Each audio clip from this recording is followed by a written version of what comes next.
Hello everyone, welcome back to What Culture Wrestling, and I don't know how we've got here, I don't know how this happened, when it happened, why it's happening, but we have an NXT TakeOver event this Sunday. It is Vengeance Day and there's a lot we need to talk about that happened on this week's NXT. Because of course we had the semi-final matches that were going to decide the last few places in the finals of the Dusty Rhodes Tag Team Classics for both the men's and women's tournaments. We had a couple of huge NXT Championship matches that we had to build towards, and we had to see whether or not Karrion Kross was actually going to eat a person.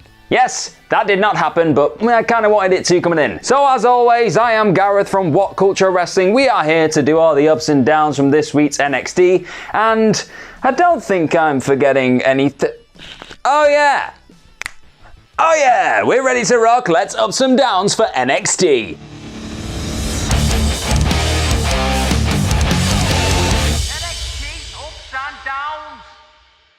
So to kick things off, we did have our first Dusty Rhodes Tag Team Classic match of the night. It was the semi-final between MSK and Legato Del Fantasma, and you know what? I was damn excited. Because obviously you had MSK that have been this high-flying, so electric, just explosive team from the get-go as soon as they've arrived on NXT, and then you had Legato Del Fantasma who've just been so tactically astute in all of the matches, been super hard-hitting. It's a clash of styles that I could not wait to see. And because of all of this and the fact that it actually delivered on all of the expectation I had in this brain, which has got a hat on it today, I'm giving it up. Oh, and FYI, I'm wearing this because I may or may not have woke up this morning with a lot of spots right there, and I did not want to blind you with their grotesqueness. But away from my disgusting face, we had an incredible moment in this match. I mean, there was a lot of them because it was just MSK being insane for the most part, but there was a moment where they did the hot fire flame like assisted moonsault thing off the apron onto Legato Del Fantasma, and my just face melted right there and then. I mean, seriously, this team are going to go on to be something very, very special. Like, Nash Carter's incredible in his own right, but Wesley's a superstar, man. Give this guy a push, give him the old Cameron Grimes thing, stick a rocket on his back and send him to the moon. And as you kind of expected, based on the way this match was going, MSK won the whole thing by doing their running blockbuster finisher on Joaquin Wilde. It does mean that they are now in the final of the Dusty Cup at Vengeance Day, and I am absolutely over the moon for them. Because they're brilliant. They're like the Hardy Boys and the Young Bucks thrown into one. They're super charismatic. They are the future of this division. Give them a big old stage and we will find out who they will be facing later on in the night. Then after this, we had our first backstage video promo of the night. My goodness, there was an awful lot of them. But this one had Mercedes Martinez, and she was obviously talking up her triple threat NXT Women's Championship match against Io Shirai and Toni Storm. And she was like, right, I've been doing this for like 20 years. It's all been leading to this moment, and I'm going to win that belt. I'm going to take it away from Io Shirai because I'm a badass. And then after this, we had some Xia Li, Tian Sha stuff. Tian Sha is obviously the person who was revealed last week to be the dark-haired, scary force behind Xia Li and Boa right now. She is revealed to be a 2,000-year-old warrior trained by a dragon in a lovely detailed kind of animation thing that happened last week. But also, something very cool happened on this week's show, so we're about to introduce a very special new segment.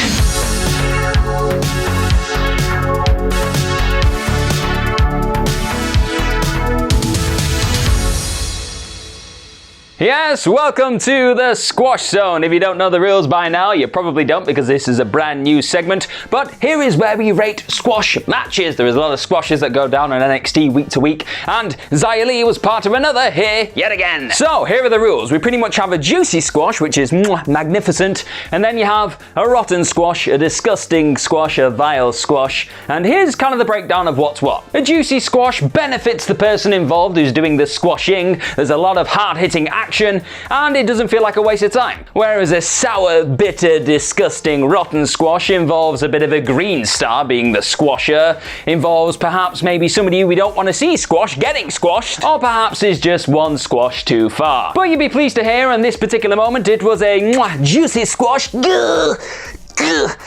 Can't really squash it yet. I'm not as strong as Xia Li, but I will get there. Because Xia Li absolutely murked another jobber here. She did a spinning round kick thing to the face. She won the match. There was a few weird things that happened afterwards, but in isolation, this squash, juicy.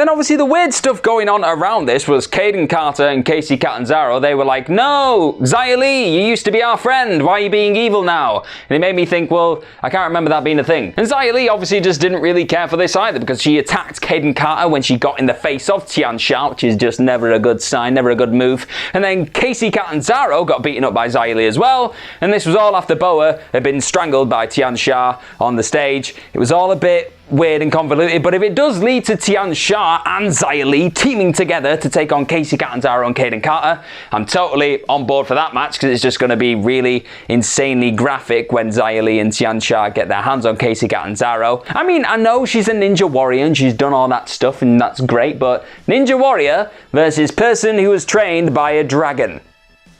She ain't going to do very well. And then we had a backstage segment where William Regal was like, yeah, congratulations to MSK, they're into the next round of the Dusty Classic, I can't wait for them, but I've got some business I need to attend to. And that business apparently involved Scarlett, who was just sat in his office, and I just thought this is going to be very, very bad news for Mr. Regal. And Scarlett was on the scene because she was ordering William Regal to book a match between Karrion Kross and Santos Escobar, and Regal, being the wise man he is, said, yeah, deal, done, let's have that match, because I don't want you to get those brass knuckles and whack them straight into my... And then after this, we had Johnny Gargano on the way turning up to the arena, and Johnny Gargano was in a wheelchair, which shouldn't make me laugh, but I was kind of justified in my laughter later on in the night. So this was the beginning of a lot of chaos. Because after this, we did have the Way entering the ring, entering the arena, and Johnny Gargano, apparently, he's broken his arm, he'd really hurt his arm, but this meant that he'd lost function in his legs somehow, so that meant that he had to be lifted into the ring by Austin Theory and Indy Hartwell,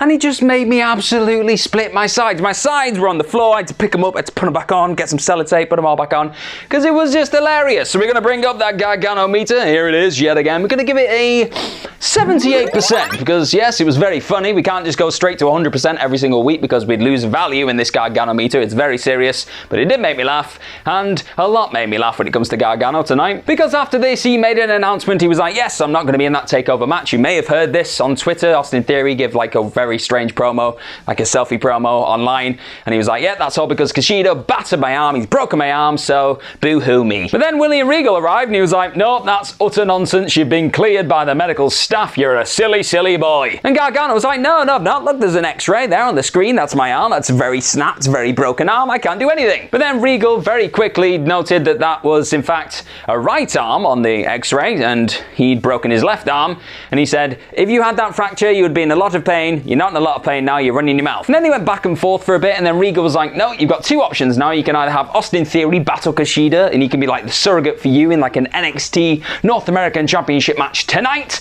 or you can forfeit the belt. And it was just very funny seeing Gargano just absolutely shoot down Theory when he was like, yeah, choose the first option. He was like, no, that is a big risk I do not want to take. And then all this madness eventually led to Kushida just popping up behind the Way, who stood there and he was like, haha, I can just arrive out of nowhere now.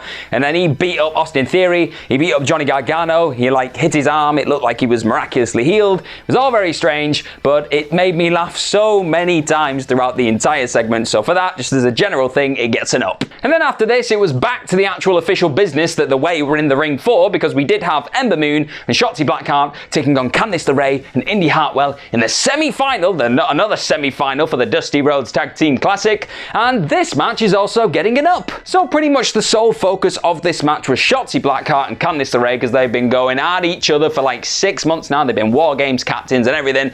And Candice LeRae just grabbed Shotzi Blackheart's hair at one point and just threw her into the match. She was like, yep, I know what's going to do the trick with you. This! And then there was also an absolutely beautiful moment where Candice LeRae, from some little assistance from Indy Hartwell, she like got to the top rope, did a Hurricane Rana to Ember Moon onto Shotzi Blackheart on the outside. It was just magnificent. And there was also a lovely like suspended moonsault from Candice LeRae onto Ember Moon, but then she followed that up with a bit of a botch dive to the outside. But that is not going to put a dampener on this match, because it was very, very good. Because after a wicked stepsister elbow drop near fall for the Way, Ember Moon and Shotzi Blackheart, they only went into this match, they only did the unthinkable, they absolutely won. And I really, really adored this finish, because you had Ember Moon nailing Candice LeRae with an eclipse, and then just as she was going to get sent on by Shotzi Blackheart, Indy Hartwell dove in front of her, took the brunt of the senton as like a way of protecting Candice LeRae, but then obviously she'd just been hit by the finisher, So she lost the match after she got pinned. She got like put in a really vulnerable situation. So she like protected her leader, but then equally cost the team the match. Very complex storytelling. And I also think this was absolutely the right call, because if we would have had a heel versus heel final in the Dusty Cup, the first ever women's Dusty Cup as well, I don't think that would have been quite as compelling as having these plucky baby faces, the fiery baby faces, taking on the team of Dakota Kai and Raquel Gonzalez. There's just so much storytelling goodness that we can tell there. But equally, the way now have got lots of different ways where they can go. Also, after this, William Regal announced he got on the top of the stage. He was like, yes, we've got this great match. It's going to come up now at Vengeance Day, TakeOver, that thing's happening. And also, whoever wins this not only wins the trophy, wins that big, beautiful trophy, they're also going to get a shot at the Women's Tag Team Championships. And it feels like these two teams on the stage are the only two teams in all of WWE that actually give a toss about those titles, because they were like, oh, that's very interesting. After this, we had Tommaso Ciampa and Timothy Thatcher backstage. They were sat on their chairs now, because that's what Ciampa does. That's what he likes to do. And they were like, right, we beat Undisputed Era. That was a bit of a war. We've got another war now against the grizzled young veterans. And you know what? We like wars, so we're excited. There was also a point here where Tommaso Ciampa referred to Timothy Thatcher and himself as Toothless Timmy and Old Ciampa, which really made me giggle. And then Ciampa just continued his ongoing feud with chairs, threw it forward, and then Timothy Thatcher smiled with his little toothless smile. It really made me laugh, and I'm just an idiot, but it's getting it up. And then we had Santos Escobar backstage talking all about his Karrion Kross match, which is coming up next week. And you know what? I do not envy that man in that situation. But it seemed like Santos Escobar had a little trick up his sleeve, because as soon as Legato Del Fantasma walked back in, they were like, oh, we're so sorry, we lost, boss, we did terrible in the Dusty Cup. He said, no, don't worry about it, you can make it up to me by taking out Karrion Kross so he doesn't make it to the match next week. It's not going to work out very well. And then there's a weird sidebar. Mackenzie Mitchell just randomly referred to the three people on commentary as Vic Wade Beth. And I thought, oh, we've got a new person's on commentary. It wasn't, it was just a really quick condensed way of saying all the names together. I'm an idiot. And then we had a Finn Balor Pete Dunne promo, and it was just pure fire. Got me absolutely hyped up for this match, which is coming at TakeOver Vengeance Day. Dunne was saying that Finn Balor's got a glass jaw, and Balor was like, no, I'm a level above everyone, just like Edge said. These two are going to absolutely kick the crap out of each other, and I am so okay with that. It's all I want to see right now. And then after seemingly just disappearing through Candice LeRae and Indy Hartwell's match with Shotzi Blackheart and Ember Moon, we then had Kushida and Austin Theory. They were just locking up, they were having a match. And this was just really confusing, because I was thinking, right, does this mean that Austin Theory is now the surrogate North American champion defending that belt against Kushida, like was suggested by William Regal? Or was this just a match between two people that had already been pre-advertised a couple of days before? I just didn't know what was going on. And just for that alone, for that little bit of confusion, because I don't like being confused when I'm watching NXT, it's going to get a little down. But the match itself was really, really fun, because you had Kushida trying his best to break Austin Theory's arm. He just kept twisting it, snapping it, kicking it, doing whatever he wanted to that arm. And then Austin Theory was doing exactly what he did last week, which was every time he got any sliver of offense in on Kushida, he just kept turning to Gargano being like, look at me, dad, I'm great. But in the end, we had Kushida somehow getting an armbar in on Austin Theory on the apron. He was yanking at it, he was trying to snap that arm off. And then Johnny Gargano miraculously healed and super kicked Kushida in the face for the DQ win for Kushida. But it's a DQ win. This didn't need to be a DQ win. It's getting a DQ down. And to add further context to the down, out of nowhere, Dexter Lumis then suddenly dragged Austin Theory under the ring. It was very clear that it was Dexter Lumis from the off. But then Johnny Gargano tried to grab Austin Theory's arms. He was yanking him back from underneath the ring. He was like, come on, get out. And as he pulled him out, it was Dexter Lumis. He then stared at him, because that is the most powerful move in all of NXT, the stare. And then he got back in the ring with Austin Theory. He started strangling him. Kushida then started using the armbar thing, the hoverboard lock on Johnny Gargano. And this just feels very clumped together and messy. I'll be perfectly honest, the way to go forward with this is just have Austin Theory have his little thing with Dexter Lumis, keep that very separate, keep that a thing, and then have Kushida and Johnny Gargano's thing together over there. Don't keep mixing them, because does Dexter Lumis want to challenge the North American champion who isn't the North American champion yet? There's too many things going on here. Keep them separate and I'll be happy. We then had two back-to-back promo videos. The first one was Toni Storm talking about this NXT Women's Championship match at Vengeance Day. She reminded everybody that she beat Io Shirai in the Mae Young Classic, and she was like, I'm going to do it again because I'm Toni Storm and it's Toni time. And then we had Imperium reminding everybody why they are Imperium and unity is key and the mat is sacred. I think these are great. We can't do too many of them, too many more of them that is, because I feel like we just need to see Imperium back in the ring doing Imperium stuff to people who don't like Imperium. And then suddenly we just panned to a backstage shot of Legato Del Fantasma just lying there, absolutely battered and brutalized. It then became abundantly clear that Karrion Kross had been the victimizer, and he reminded Santos Escobar, he said, if you want to get a job done right, you got to do it yourself, just like I just did, and what I just did to these lot, I'm going to do to you next week. Time's up. And you know what? I think it is. I am very, very concerned for Santos Escobar. And then we had the long-awaited return of Cameron Grimes, but not in the way you were expecting, because he turned up in a white Lamborghini, started splashing cash to everybody, and I was like, where the hell's this guy got his money from? But he explained, because as he'd spent the last 2 months sitting on the sidelines thinking, oh, I can't wait to curb stomp Timothy Thatcher in the face because he kayfabe put him out of action, he also revealed that he'd been playing video games, and because he played all the games in the world, he had to go to GameStop. He then thought, this place is great, I'm going to invest. You can see where this is going. Because unless you've been living over a rock over the last week or two, you probably know that anybody who invested in GameStop recently has made a decent chunk of change. And Cameron Grimes also did this. He also invested in, I believe, Dogecoin. He's got a lot of money because... topical. But to be honest, I loved the promo itself. It felt like he was channeling his inner Nature Boy, his inner Ric Flair. If we get this kind of character now from Cameron Grimes over the next couple of weeks, it's ideal. He needed a bit of a refresh after the whole Dexter Lumis stuff. It didn't end on the best of terms. So all the best to Cameron Grimes. He's gonna go to the moon or to the bank, I'm not sure. So if it wasn't clear, this entire little segment's gonna get an up. And then after this, we had Johnny Gargano backstage. He pretty much confirmed that we are gonna be getting Kushida and Johnny Gargano for the North American Championship. That match is back on. It's gonna be going down at TakeOver. I am excited. And then we had the third and final video promo package thing regarding this NXT Women's Championship match. Io Shirai was like, yes, I know you beat me Toni Storm at the Mae Young Classic, but I'm a different animal now, and I'm going to whoop you and Mercedes Martinez's asses when it comes to TakeOver. And then we had our main event, and it was a biggie because we had Tommaso Ciampa and Timothy Thatcher. They were taking on the grizzled young veterans, and it was a good un. It wasn't just a good un, it was the good un. It was yellow highlighter of the week. Where is my highlighter? I can't find... There it is. There it is. We got it.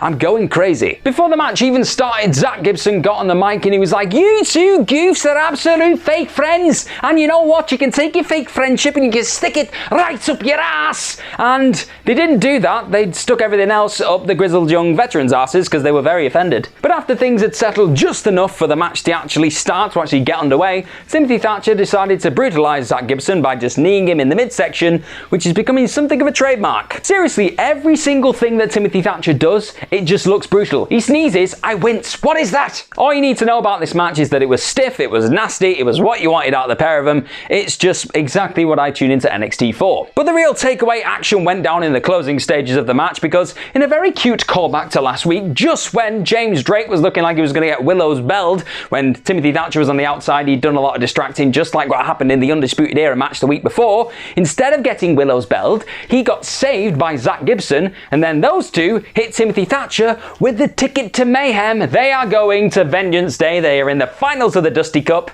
We have got a very cool matchup ahead. Because as much as I love Thatcher and Ciampa, because they're my guys, they're very physical, they beat the crap out of everybody who's in front of them at all times, I think you've got MSK and Grizzled Young Veterans there who are two fresh teams. No matter what, we're going to get a bright, fresh, vibrant new team challenging for Oney Lorcan and Danny Burch's NXT Championships and winning the Dusty Classic. This is what this tournament's all about. We like it. More of this. And then after this, to close the show, we had a very, very different way of doing things because Wade Barrett, Vic Joseph and Beth Phoenix got on the mic and they started running down the Vengeance Day TakeOver lineup. And then every time they kind of built up a match, the people who were in the match got on stage and they started bickering. They were like, well, I'm going to see you on Sunday. It's going to get very nasty. It was a bit different, but I sort of liked it. I probably shouldn't have liked it, but I sort of did. It was just weird. It was what it was. And I don't want to end things on a downer, but I have got to say, I've got to make a point of it.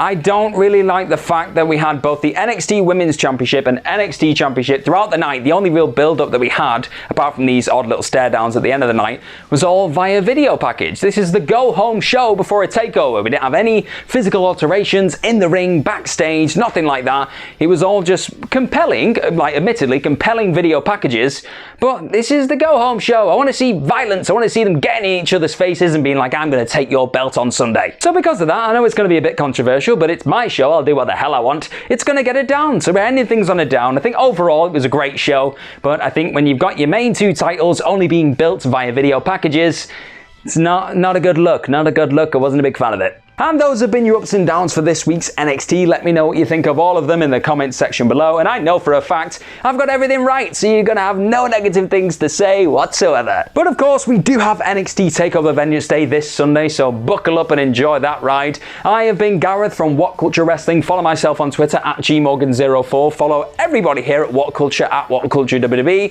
Have the best week possible. That is the most important thing above all else. We got a big old takeover to get through on Sunday, but I will see you next Thursday.